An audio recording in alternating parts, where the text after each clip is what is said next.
He said, "I missed you, Mother. You live here alone. I worry about you. I want to take you to Canada." I was quiet.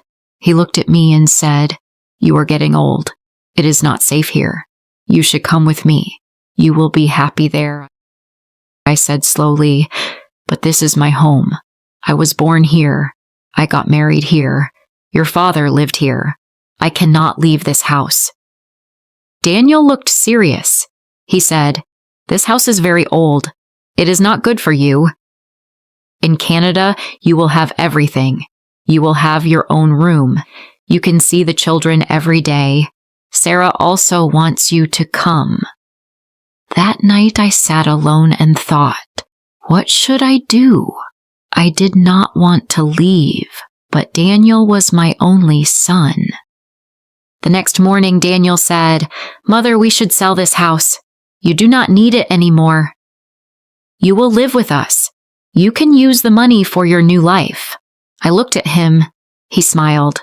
I thought maybe he really loved me. So I said, "Yes." I sold my house. Daniel took all the money. I packed my bag. We went to the airport together. I was sad, but I was also happy. I thought, I will be with my son now. At the airport, Daniel said, "Mother, wait here. I will bring a wheelchair." "The way is too long. You cannot walk so far. I will be back in 5 minutes," I said. "Okay." I sat on a chair. 10 minutes passed. Daniel did not come back. I thought maybe the line was long. I waited. 30 minutes passed. Still, he did not come. I felt scared. I looked at the big door again and again, but Daniel was gone. Now it had been 45 minutes. I was still sitting there. I looked at every face, but none was my son. I told myself, Daniel cannot leave me. He is my son. 1 hour passed. My heart began to beat fast. Just then, a police officer saw me. He walked toward me and said, "Ma'am, are you waiting for someone?" I said, "Yes, my son. He is bringing a wheelchair for me. We are going to Canada." The officer asked, "Do you have his photo?" I took out Daniel's picture from my bag. I also showed my ticket. The officer nodded. He said, "Please wait here. I will check inside." I said, "Thank you." I waited again. After a long time, the officer came back. His face was serious. He sat next to me. He said softly, "Ma'am, I am sorry. Your son has boarded the flight. He has gone. The plane has already taken off. He did not take a wheelchair. He went alone." I froze. My heart stopped for a moment. I said very slowly, "No, that is not true. My son Daniel loves me. He said he will take me with him." The officer said, "I saw everything. He gave his passport. He entered a plane alone." Tears came to my eyes. My heart broke. I cried and cried.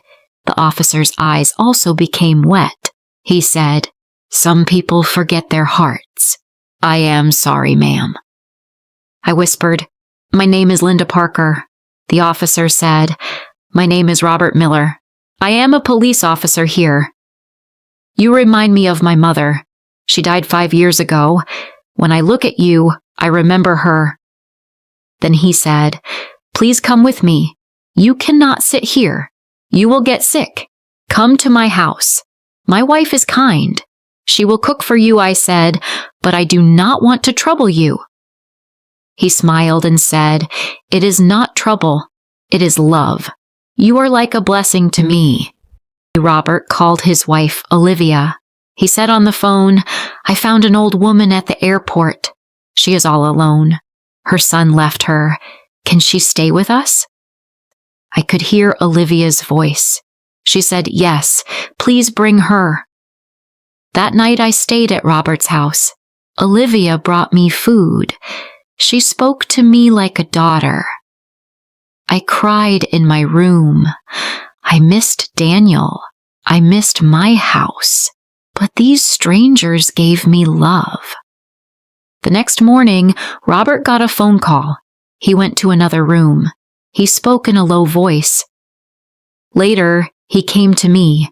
I asked, "Is everything okay?" He smiled and said, "Yes, everything is fine." But I saw pain in his eyes. What I did not know was this. The flight that Daniel took had crashed. There were no survivors. Daniel was gone. But Robert did not tell me. He knew that I still loved my son. Even after what he did, I still prayed for him. I still hoped that one day he would come back. The days passed slowly. I stayed with Robert and Olivia. Robert took care of everything. He helped me go to the doctor. He bought my medicine. He treated me like his mother. His wife gave me respect. Their home became my home. Their family became my family. I only prayed. I prayed for Daniel's soul. I prayed for the children he left behind. I prayed that no mother feels what I felt at the airport. One day Robert asked, "Do you ever think about going back to that house?"